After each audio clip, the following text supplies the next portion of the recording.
Hello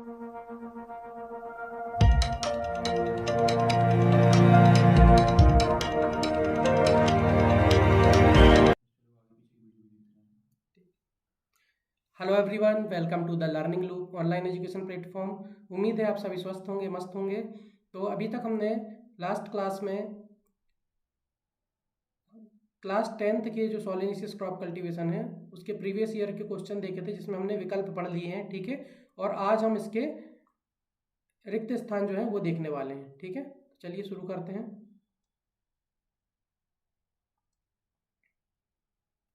हाँ, रिक्त स्थानों की पूर्ति जो है वर्ष 2023 में ये क्वेश्चन पूछे गए हैं बोर्ड परीक्षा में। ठीक है, तो इसका सबसे पहला क्वेश्चन क्या है, तो सीमा सिंचाई विधि जिसमें कितने प्रतिशत ढलान रखी जाती है, तो 0.5% जो है वो ढलान रखी जाती है। ठीक है, सीमा सिंचाई विधि। अब सीमा सिंचाई विधि क्या होती है, तो जब हम क्यारी बनाते हैं, ठीक है, क्यारी बनाकर जब हम सिंचाई करते हैं सिंचाई नालियों के माध्यम से, तो उसको बोलते हैं क्या, सीमा सिंचाई विधि। ठीक है, तो इसमें जो ढलान रखी जाती है वो रखी जाती है कितनी, 0.5%, ताकि पानी का बहाव जो है वो सभी दिशाओं में हो। ठीक है, चलिए दूसरा क्वेश्चन क्या है, एक ही समय में एक दूसरे के बगल में दो या दो से अधिक फसलें लगाना क्या कहलाता है, इंटरक्रॉपिंग कहलाता है। ठीक है, एक ही समय मतलब क्या होता है कि जब हम एक ही समय में जो फसलों के बीच में खाली जगह रहती है, इसके बीच में क्या करते हैं, हम स्थानों का उपयोग करने के लिए अन्य फसल लेते हैं, तो इसे क्या बोला जाता है, इंटरक्रॉपिंग बोला जाता है। ठीक है, और इसके मध्य में जो फसल लगाते हैं उसको बोला जाता है इंटरक्रॉप बोला जाता है। ठीक है,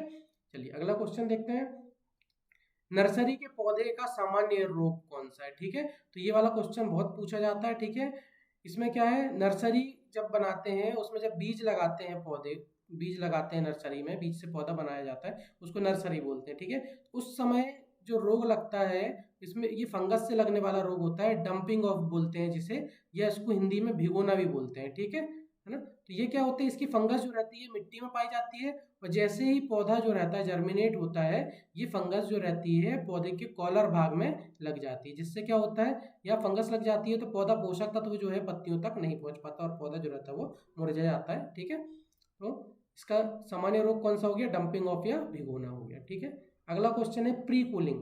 प्री कूलिंग खेत की गर्मी को दूर करने के लिए काटे गए उपज को ठंडा करने का क्या है, एक उपचार है। ठीक है, ये प्री कूलिंग क्या है, खेत में जब अपन जो फसल को काटते हैं उसमें हीट रहती है, ठीक है, उसको कम करने के लिए क्या किया जाता है, एक उपचार किया जाता है, जिसे हम क्या बोलते हैं, प्री कूलिंग बोलते हैं। ठीक है, चलिए अगला क्वेश्चन है, भारत में कुल कृषि योग्य भूमि का कितने 6.4% जो है वो वर्तमान में सब्जी की खेती के अधीन है। ठीक है, भारत में जितनी भी कृषि योग्य भूमि है उसका 6.4% जो है वो उतने भाग में क्या की जाती है, सब्जियों की खेती की जाती है। ठीक है, ये वर्ष 2023 का डेटा है। ठीक है, ये 2023 का डेटा है, और वर्तमान में 6 से 7% भाग में जो है वो सब्जी की खेती की जा रही है। ठीक है, चलिए अगला क्वेश्चन, रिक्त स्थान जो है ये 2024 के पेपर में पूछे गए हैं। ठीक है, तो इनमें सबसे पहला क्वेश्चन क्या है, पौधे के जीवन के लिए पानी एक आवश्यक क्या है, तो ये तत्व है। ठीक है, क्यों है आवश्यक तत्व ये, क्योंकि पौधे जो हैं वो पानी के माध्यम से क्या करते हैं, पोषक तत्वों को ग्रहण करते हैं, और पौधे जो हैं वो प्रकाश संश्लेषण की क्रिया के लिए क्या है, पानी एक आवश्यक क्या होता है, तत्व होता है। ठीक है, इसके अलावा पानी जो है वो टेम्परेचर को क्या करता है, पौधे में मेंटेन करता है, और ठंड में जो अधिक ठंड पड़ती है तो पाले से भी क्या करता है, पौधे को बचाता है। ठीक है, चलिए अगला क्वेश्चन क्या है, अवांछनीय पौधे। अवांछनीय मतलब क्या होता है कि जिन्हें हम नहीं चाहते हैं कि उगे फसल के साथ। ठीक है, तो अवांछनीय पौधे जो फसल के खेत या उनके आसपास के क्षेत्रों में क्या है, उग जाते हैं अपने आप, तो उनको क्या कहा जाता है, तो खरपतवार कहा जाता है। ठीक है, चलिए अगला क्वेश्चन क्या है, एक ही समय में एक दूसरे के बगल में दो या दो से अधिक फसलों को लगाना क्या कहलाता है, इंटरक्रॉपिंग कहलाता है। ठीक है, हमने अभी इस क्वेश्चन को क्या कब देखे, 2023 वाले पेपर में भी देखे हैं। ठीक है, तो ये रिपीट हुआ है क्वेश्चन, इसी प्रकार से इनमें से ज्यादातर क्वेश्चन क्या हो जाते हैं, रिपीट हो जाते हैं। ठीक है, चलिए अगला क्वेश्चन है, पकने में श्वसन तेजी से क्या वृद्धि के साथ जुड़ा हुआ है। ठीक है, पकने में मतलब क्या होता है कि जब सब्जियां पकती हैं, ठीक है ना, तो उसमें क्या होती है, श्वसन दर जो रहती है वो बढ़ जाती है। ठीक है, कैसे, जैसे कि हम अगर फसल को तोड़ते हैं, ठीक है, तो जैसे टमाटर की फसल को हम तोड़ते हैं, ठीक है। तोड़ने के बाद भी इनमें क्या होता है, श्वसन दर जो रहती है बढ़ जाती है, इसलिए कच्ची अवस्था में तोड़ा गया टमाटर जो है वो ऑटोमेटिक क्या हो जाता है, पक जाता है, क्योंकि उसमें क्या होती है, श्वसन दर जो रहती है वो बढ़ जाती है। ठीक है, तो पकने में क्या है, श्वसन दर जो है तेजी से वृद्धि से जुड़ा हुआ है। ठीक है, एक सीधी शारीरिक मुद्रा जो रहती है, ठीक है, वो किसको दर्शाती है, तो आत्मविश्वास को दर्शाती है। ठीक है, सीधी शारीरिक मुद्रा।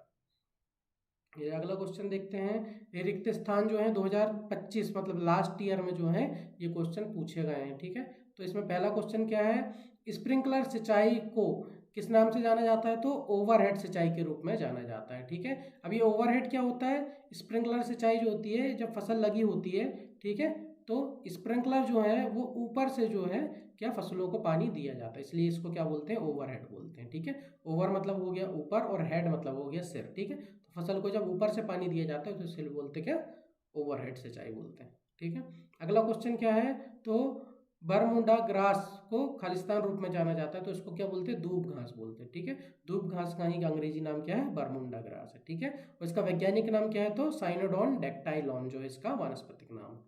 ठीक है, अगला क्वेश्चन क्या है, कटे हुए तने में दूधिया सफेद रंग। ठीक है, कटे हुए तने में दूधिया सफेद रंग अगर निकलता है तो उसको क्या, वो जीवाणु संक्रमण का क्या होता है, एक संकेत होता है। ठीक है, चलिए, जब कटे हुए तने को क्या किया जाता है कि चूने के पानी में जब डुबोया जाता है तो वो क्या हो जाता है, दूधिया सफेद हो जाता है। ठीक है, जो क्या होता है, जीवाणु का संक्रमण का क्या होता है, संकेत होता है। ठीक है, अगला क्वेश्चन क्या है, क्यूरिंग। क्यूरिंग कौन सी फसल में क्या है, कटाई के बाद की एक प्रभावी कार्य है। ठीक है, तो क्यूरिंग क्या है, कंद वाली जो फसलें होती हैं उसमें क्या की जाती है, क्यूरिंग की एक क्रिया की जाती है। ठीक है, अभी क्यूरिंग क्या होता है, तो कटाई के बाद जो है वो फसल को 10 से 15 डिग्री सेंटीग्रेड पर, ठीक है, 10 से 15 डिग्री सेंटीग्रेड पर या 85 से 95% क्या सापेक्ष आर्द्रता पर 7 से 10 दिन के लिए, ठीक है, 7 से 10 दिन के लिए क्या खुली हवा में खुले स्थान पर क्या किया जाता है, इसको रख दिया जाता है। ठीक है, ताकि क्या हो कि फसल की जो स्किन है रहती है, त्वचा रहती है, वो क्या हो सके, कठोर हो सके। ठीक है ना, तो इसको क्या कहते हैं, इसको, और उसको लंबे समय तक क्या किया जा सके, फसल को स्टोर किया जा सके। ठीक है, तो ये क्रिया है कंद वाली फसल, जैसे आलू हो गई, ठीक है ना, आलू में है ना, ये बहुत ही महत्वपूर्ण क्रिया होती है। ठीक है, कंद वाली फसलों। चलिए, अगला क्वेश्चन है, 80 से 90% जल उपयोग दक्षता के साथ अत्यधिक कुशल सिंचाई प्रणाली कौन सी है। ठीक है, जल उपयोग दक्षता मतलब क्या होता है कि यदि हमने 100 लीटर अगर पानी दिए हैं, ठीक है, तो उसमें से पौधा जो है वो 80 से 90% जो है पानी केवल पौधा ही उपयोग करे। ठीक है ना, तो इसे बोलते हैं हम क्या, जल उपयोग दक्षता। ठीक है, तो जल उपयोग दक्षता जो है उसके लिए सबसे अच्छी प्रणाली कौन सी होती है सिंचाई की, तो ड्रिप सिंचाई प्रणाली जो है वो सबसे अच्छी होती है। ठीक है, क्यों होती है, तो क्योंकि हम पौधे के क्या है, जड़ क्षेत्र में जो है वो क्या देते हैं, पानी देते हैं, बूंद बूंद करके पानी जो है जड़ क्षेत्र में जाता है, जिससे पौधा जो है वो 80 से 90% जो है वो जल का उपयोग कर लेता है। ठीक है ना, इसलिए सबसे अच्छी प्रणाली कौन सी कहलाती है, ड्रिप सिंचाई प्रणाली कहलाती है। ठीक है, चलिए, उम्मीद है आपको ये सभी क्वेश्चन जो हैं ये समझ में आए होंगे।